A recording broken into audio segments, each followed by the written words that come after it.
আমার ভাইরা, এই আয়াতুল কুরসি যারা প্রতি ফরজ নামাজের পর পাঠ করে তাকে আল্লাহ রাব্বুল আলামিন 3টা নিয়ামত দুনিয়ার জমিনে দান করে। কয়টা নিয়ামত? 3টে। 1 নম্বরে হলো কৃতজ্ঞ অন্তর। কৃতজ্ঞ অন্তর, তার অন্তরটা আল্লাহমুখী হবে, তার অন্তরের মধ্যে কোনো পাপাচারের কামনা বাসনা আসবে না। সুবহানাল্লাহ কোন।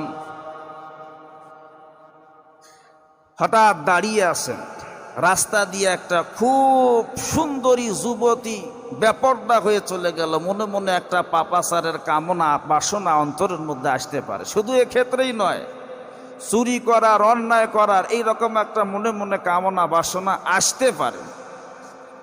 ওই সময় আপনি আস্তাগফিরুল্লাহ পাঠ করেন। মনের মধ্যে যখনই পাপাচারের কামনা বাসনা কল্পনা এসে যাবে তখন আপনি আস্তাগফিরুল্লাহ পাঠ করেন।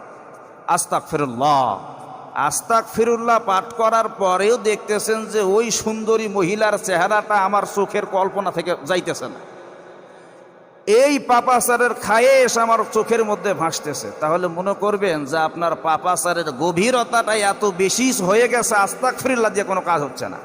কথা বোঝেন নাই? এত পাপাচারের গভীরতাটা এত হয়ে গেছে, এত গভীরে চলে গেছে যে এই আস্তাগফিরুল্লাহ দিয়ে কোনো কাজই হচ্ছে না।